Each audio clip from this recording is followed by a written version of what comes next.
La cultura contemporánea, cuando intenta vestir sus categorías con autoridad antigua, suele hacer dos cosas al mismo tiempo: tomar palabras modernas como lo es vivir juntos, unión libre o noviazgo, y las proyecta como si fueran cajones legales ya existentes en el Tanaj, y luego exige que el Tanaj las apruebe o las condene como si el texto estuviera obligando a responder en el vocabulario del siglo XXI.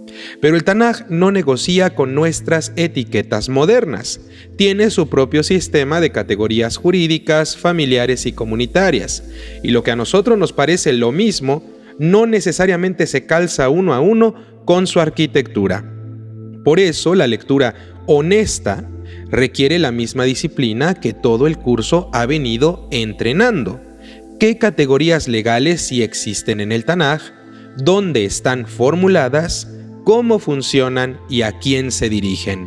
Y solo después, con prudencia, nos podemos preguntar lo siguiente: ¿qué tanto se parecen esas categorías tanajís a nuestro concepto moderno de cohabitación sin matrimonio, unión libre o noviazgo? La respuesta vista desde el Tanaj es que el Tanaj sí reconoce estados de compromiso, sí reconoce transacciones y obligaciones vinculadas al matrimonio y también protege el linaje, la herencia y la dignidad de la mujer mediante mecanismos como dote y desposorio. Y sí regula casos donde hay relación sexual fuera de un marco formal, pero no utiliza las categorías modernas como tales, y cualquier intento de equivalencia directa, como por ejemplo noviazgo es igual a X cosa en el Tanaj o unión libre es igual a Y cosa en el Tanaj, suele ser una simplificación que borra la estructura misma legal del mundo tanají. El Tanaj no te da un manual de noviazgo, te da un sistema de familia y de pacto donde el matrimonio es una institución jurídica, económica y comunitaria, no solamente romanticismo privado. En el Tanaj, el matrimonio no es presentado primariamente como sentimiento o una emoción, sino como un marco de responsabilidad que organiza el linaje, zerá, la descendencia, la herencia conocida como najalá, también porción, pertenencia tribal y protección de la mujer en un mundo donde la vulnerabilidad económica podía ser brutal. Por eso las categorías legales que sí aparecen giran alrededor de, número 1, el acto de tomar esposa, la kaj, tomar o contraer matrimonio. Número 2, el pago o arreglo económico asociado a la unión, un mohar, un precio nupcial o un dote en sentido amplio. Número 3, la condición de betulá, de virgen o joven no desposada o en tiempo de adquirir matrimonio. Número 4, el estado de meorazá, que es desposada, comprometida formalmente o ya pedida, un término que aparece como categoría legal. Y número 5, el estatuto de Isha, de mujer o esposa dentro de un hogar. Estas categorías no son adornos lingüísticos, son marcadores legales. Cuando el Tanaj regula la seducción o la violación en los pasajes de Shemot capítulo 22 y de Devarim 22, también ya lo vimos en clases pasadas, lo hace precisamente distinguiendo estados. Si la joven no está desposada, la reparación incluye mohar y obligación de matrimonio o compensación según sea el caso. Si está desposada, cambia completamente el régimen legal porque se afecta a un pacto ya establecido entre dos personas. Esto nos muestra que el Tanaj no opera con un simple noviazgo como estado sentimental ambiguo, opera con estados jurídicos bien definidos: libertad, desposada o casada, y eso ya nos obliga a una conclusión metodológica. Gran parte de lo que hoy se llama noviazgo no tiene ningún equivalente legal único en el Tanaj, porque el Tanaj no organiza la vida sexual y familiar alrededor de una etapa romantizada de exploración privada, sino alrededor de estados de compromiso con consecuencias comunitarias. La categoría que más se aproxima a lo que hoy la gente imagina como noviazgo formal es el desposorio, es decir, un estado donde hay compromiso legal previo al cohabitar pleno. En el Tanaj Meorazá, la desposada es tratada como un estado con peso jurídico fuerte. En Devarim capítulo 22, por ejemplo, aparecen casos sobre una Naharame Orasá, que es una joven desposada, ya comprometida, y el texto trata la infidelidad en ese estado con mucha severidad, lo cual implica que el compromiso no era una promesa romántica, sino una condición legal para el pueblo de Israel en ese tiempo. Esto es importantísimo para desmontar los anacronismos modernos. El Tanaj no tiene el concepto moderno de estamos saliendo, como si fuera una zona sin consecuencias. Tiene estados donde la comunidad reconoce y protege el vínculo incluso antes de la consumación del matrimonio. Por eso, si alguien quiere discutir el vivir juntos o la unión libre como un fenómeno moderno, debe primero admitir que el Tanaj, en su marco legal, tiende a formalizar las relaciones con consecuencias para el linaje y la herencia, precisamente porque la sociedad israelita en ese tiempo dependía de esa formalización. El Tanaj no está interesado en privatizar la relación, lo que está interesado es en asegurar la justicia y el orden civil. Ahora bien, ¿aparece en el Tanaj la idea de vivir juntos sin un matrimonio formal? El Tanaj narra múltiples arreglos familiares que hoy serían clasificados de maneras diversas: el concubinato, la poligamia, uniones irregulares y episodios de cohabitación. Pero narrar no es legislar. Recordemos los principios fundamentales de este curso. El hecho de que Abraham Avinu tenga a Hagar y que surja Yishmael no convierte ese relato o ese arreglo en una norma universal. El hecho de que Jacob Avinu tuviera a Bilhá, a Zilpá, a Lea y a Rachel no convierte la estructura de la poligamia en esa figura familiar patriarcal en un mandamiento universal para todas las personas. Claro que no, es una narrativa de una historia. El Tanaj muestra que la vida humana es compleja y que incluso los patriarcas viven en sistemas que generan conflicto, celos y dolor. Esto ya nos enseña una regla crucial para este tema. Si uno pretende usar narrativas para poder justificar o condenar la unión libre moderna, se va a caer en el mismo error que el módulo anterior denunció: convertir relatos en códigos legales cuando no es así. La pregunta correcta no es si aparece la cohabitación en historias narrativas del Tanaj, sino qué categorías legales crea la Torá para ordenar la sexualidad y la familia y qué valores se protegen. Y ahí la respuesta ya es precisa. Protege el matrimonio, el linaje y la responsabilidad mediante dote, desposorio y regula casos de relación fuera de marco con reparación, no con un lenguaje de noviazgo. En el Sefer Shemot capítulo 22 del verso 15 al 16 se regula el caso de un hombre que seduce a una betulá no desposada y entonces se acuesta con ella. Debe él pagar mohar y tomarla por esposa, y si el padre se niega, paga el dinero conforme al mohar esta persona. El texto aquí no usa la categoría de unión libre, usa un caso legal donde hubo una relación sexual fuera de un marco formal de matrimonio y la Torá exige reparación económica y también responsabilidad.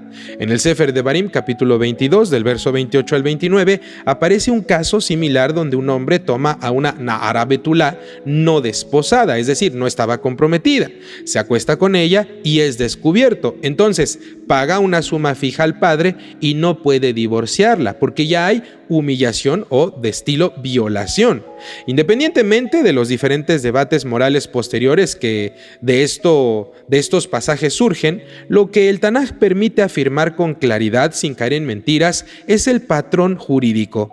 La Torá no describe una etapa de prueba llamada noviazgo donde se normaliza la intimidad sin ninguna obligación. Lo que describe en cambio es que cuando ocurre intimidad fuera de la formalización, se activan mecanismos de reparación que buscan proteger a la joven y asegurar con ello su futuro dentro del orden social israelita. El texto muestra que la sexualidad no es neutral socialmente, crea consecuencias y por eso requiere también responsabilidad. Este principio, sin necesidad de categorías modernas, es el corazón tanají. Entonces, ¿qué hacemos con el término de unión libre como fenómeno moderno? Desde el Tanaj, lo único intelectualmente honesto y verdadero es decir que el Tanaj no usa esa categoría jamás. Lo que sí usa es un marco donde la intimidad sexual está estrechamente ligada a un compromiso, a un dote, a un estatus de desposorio y protección del linaje. En ese marco, una cohabitación sexual sin reconocimiento comunitario y sin asumir obligaciones se parecería más funcionalmente a los casos que la Torá trata como irregularidades que requieren reparación. ¿Por qué? Porque el Tanaj se preocupa por el daño potencial. Quizás un embarazo pueda surgir de esa relación sexual, o una herencia disputada, o vulnerabilidad económica de la mujer si queda desamparada. Y esto provoca desorden comunitario. Entonces, si estamos viendo que la Torá está marcando un fundamento para la nación de Israel, lo que está buscando es orden, estabilidad y justicia para las personas que podrían quedar vulnerables. Entonces debemos ser muy cuidadosos, porque afirmar que se parecen estas categorías funcionalmente a lo que el Tanaj está diciendo es una inferencia errónea, porque afirmar que el Tanaj dice que la unión libre es parecido a algo que se encuentra en el Tanaj es completamente falso. La metodología nos exige decir cuándo estamos describiendo el texto y cuándo estamos aplicando un principio a una realidad que el texto nunca nombra. A lo largo de este curso, por su naturaleza, debemos preferir la descripción textual. El Tanaj sí organiza la vida sexual y familiar mediante categorías de compromiso formal y responsabilidad económica en Israel, pero no ofrece un aval explícito a una categoría moderna de cohabitación sin ningún compromiso. Ahora, tampoco ofrece una etiqueta moderna de condena. Lo que sí ofrece, en cambio, es una lógica. Donde hay intimidad, debe haber responsabilidad por lo que pueda pasar. En cuanto a vivir juntos sin sexualidad como convivencia doméstica, el Tanaj no legisla esa categoría como asunto moral per se. La moralidad tanají no está obsesionada con cohabitar como término formal. Está enfocada en estados jurídicos y en prohibiciones concretas, como por ejemplo el adulterio, las relaciones prohibidas, la explotación, la prostitución cultural y la protección de los vulnerables. Si dos personas comparten techo por razones económicas sin que eso implique relaciones sexuales o pacto conyugal, el Tanaj no nos ofrece ningún código explícito sobre ese escenario moderno. Esto es importante porque muchos discursos religiosos contemporáneos condenan ya el vivir juntos como si el techo fuera el pecado. El Tanaj, por el contrario, nos muestra que el pecado no es una arquitectura, sino más bien la injusticia de las diferentes acciones humanas. La cuestión tanají es qué relación hay, qué obligaciones se asumen o qué obligaciones o responsabilidades se evaden, qué daño se produce con las acciones que los seres humanos realizan, qué pacto se rompe. Si se pretende construir una moralidad torática, debe hacerse con esas preguntas, no con un pánico cultural. Y ahora, la parte que la cultura suele olvidar es que el Tanaj no reduce el marco sexual y familiar a estado civil. Lo vincula con mishpat, con justicia y con protección social. Por eso, queridos alumnos, cuando los profetas denunciaban la corrupción, no se centraban en el noviazgo o en la unión libre como etiqueta, sino en el adulterio, en la mentira, en la violencia, en la opresión y el abandono del pobre. Incluso cuando denunciaban zana, que es la infidelidad o la prostitución, muchas veces era una metáfora acerca de la idolatría. Esto nos obliga a no absolutizar las categorías modernas como si fueran el centro del Tanaj.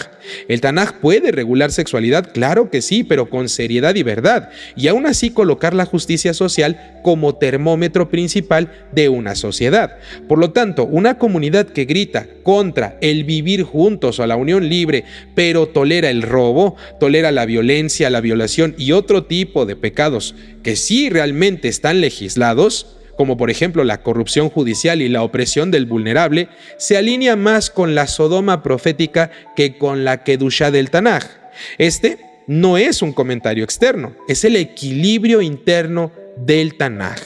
Lo que noviazgo suele significar hoy en día, un periodo de conocimiento, exploración, exclusividad o no, exploración emocional y a veces intimidad sexual antes del compromiso formal, nunca calza ni calzará uno a uno con el Tanaj, porque el Tanaj no privatiza la unión de esa manera. El Tanaj tiende a formalizar y a convertir el vínculo en un asunto de familia y comunidad, precisamente para que no sea un juego de poder, donde el fuerte toma y entonces abandona porque objetiviza a las personas. Esa es la intuición moral que subyace a las categorías: proteger al vulnerable de la irresponsabilidad del fuerte. Por eso, cuando alguien pregunta, ¿el Tanaj prohíbe el noviazgo?, la pregunta desde el Tanaj es casi ininteligible. El Tanaj no prohíbe ni ordena el noviazgo como concepto. Lo que ordena es justicia, fidelidad y responsabilidad, regulando estados de desposorio y matrimonio. La pregunta correcta sería: ¿cómo se protege en una relación previa al matrimonio la dignidad y el futuro del otro, evitando codicia, uso y abandono? Esa es la pregunta correcta, porque esa pregunta sí es tanají. ¿Por qué? Porque Onán, David Hamelech, Sodoma y los códigos de Baikra y de Barim están todos obsesionados con ese eje, no con usar al otro.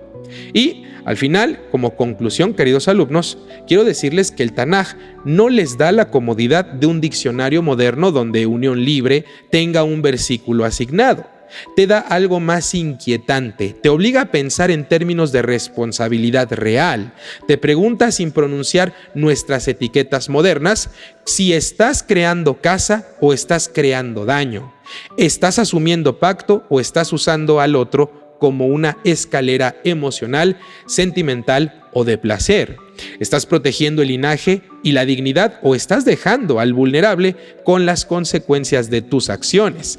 En ese sentido, el Tanaj no se interesa en si tu relación se llama noviazgo o vivir juntos. Se interesa en si tu deseo tiene mishpat, si tu intimidad tiene lealtad y si tu libertad no se construye sobre la fragilidad ajena. Y cuando tú aprendes a leerlo así y a entenderlo así, se va a caer la moralina de los eslogans religiosos y de ideologías sesgadas, y va a aparecer una ética mucho más elevada y precisa, no una ética de etiqueta, sino una ética de pacto verdadero, porque en el Tanaj el amor no es una excusa para evadir las obligaciones. El amor verdadero es precisamente la forma más fina de obligación, y esta es la obligación de no convertir el corazón del otro en territorio sin ley.